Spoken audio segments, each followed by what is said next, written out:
सद्गुरूंचे पुण्यस्मरण, सद्गुरु नाम संकीर्तन,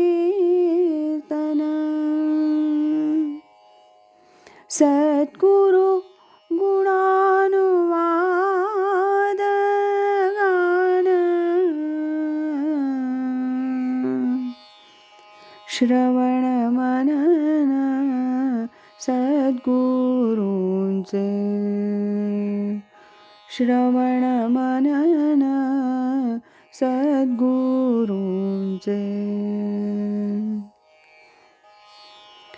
आज ऐकूया स्वामी स्वरूपानंद एक अलौकिक राजयोगी या ग्रंथातील प्रकरण 8 स्वरूपानंद दर्शन.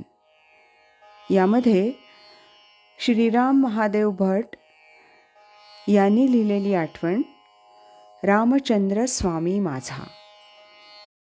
वाल्याचा वाल्मिकी झाला, तसं स्वामी स्वरूपानंदांच्या दर्शनानुग्रहानं माझ्यामध्ये इतक्या मर्यादेपर्यंत जरी परिवर्तन झालं नसलं तरी या एक प्रकारच्या सांसारिक दरोडेखोरीमध्ये सर्व व्यापार करताना आपल्यामधील असलेल्या हृदयीच्या आत्मारामाची जाणीव ठेवून त्या व्यापारातील सर्व कर्म श्रीचरणी अर्पण करण्याची जी हातोटी स्वामींनी मला सांगितली, त्यामुळं माझा वाल्मिकी होण्याचा मार्ग त्यांनी मला दाखवून दिला, ह्यात संशय नाही.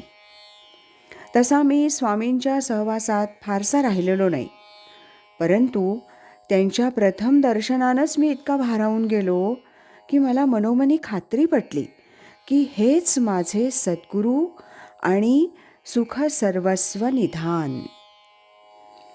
सर्वसामान्य जनांची अशी कल्पना असते की सद्गुरूकडून कागदोपत्री अनुग्रह घेतल्याशिवाय तो त्यांचा शिष्यच होऊ शकत नाही. परंतु मी तर म्हणेन, साक्षात ईश्वराचं दर्शन झाल्यावर या कागदोपत्रींच्या अनुग्रहाच्या नाटकाची गरजच काय? ह्या कलियुगात अध्यात्म ह्या विषयावर लिहिणं, सांगणं अथवा ते गळी उतरवणं फारच अवघड.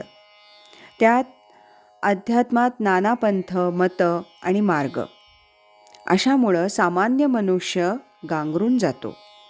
शिवाय अनेक भोंदू साधूंनी अध्यात्माविषयी लोकांच्या मनात धास्ती निर्माण करून ठेवली आहे.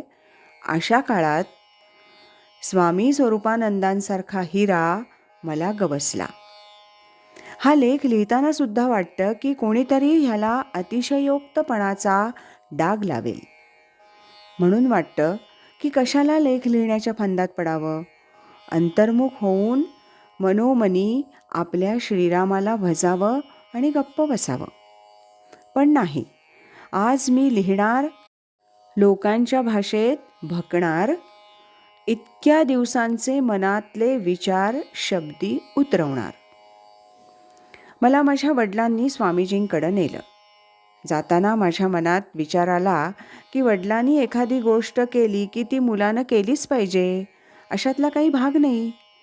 वडील एखाद्या साधूकडं जातात म्हणून त्या मुलानं सुद्धा त्या साधूच्या मागे लागावं असं नाही.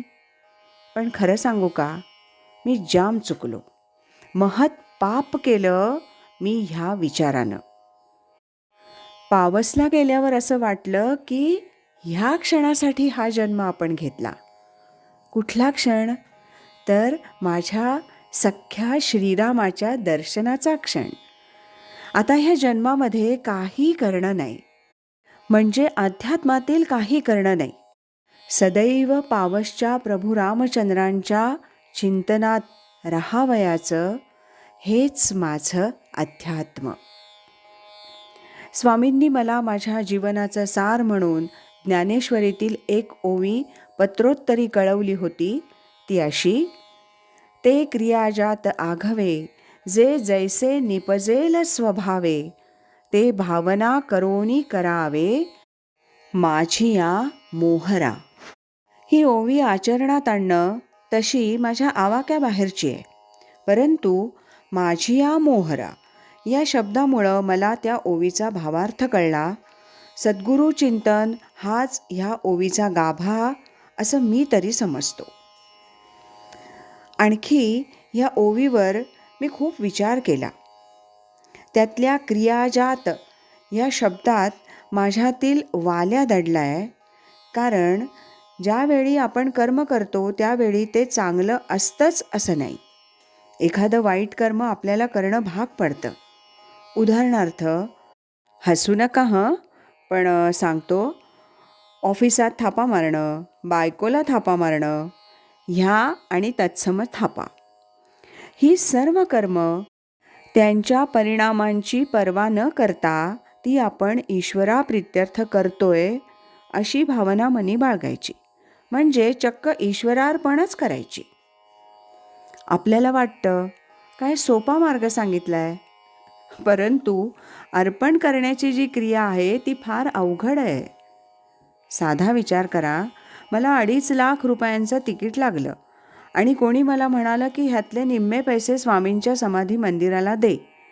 तर अशा प्रसंगी माझी देहबुद्धी निश्चितच मागे पुढे पाहणार यात शंका नाही. अशा वेळी आपल्या डोळ्यासमोर सद्गुरू उभे राहणार नाहीत, तर मोठासा बंगला, गाडी, बायको, मुलं हे सर्व उभं राहील. धिक्कार असो ह्या कद्रूपणाचा. माझं मत तर आता असं झालंय की माणूस कितीही मोठा असो, संपत्तिमान असो, परंतु सद्गुरू कृपेशिवाय त्याची किंमत शून्यच. कोण्या एका तत्त्वज्ञानं म्हटलंय की परमेश्वर आपल्याला प्रथम डिस्टिल्ड वॉटर म्हणून जन्माला घालतो. पुढं पुढं जसा रंग म्हणजे जसजसं आपण वागू तसा रंग त्याला प्राप्त होतो. मी तर म्हणेन, स्वामींच्या कृपेनं माझा रंग मूळ पदावर येऊ पाहतोय.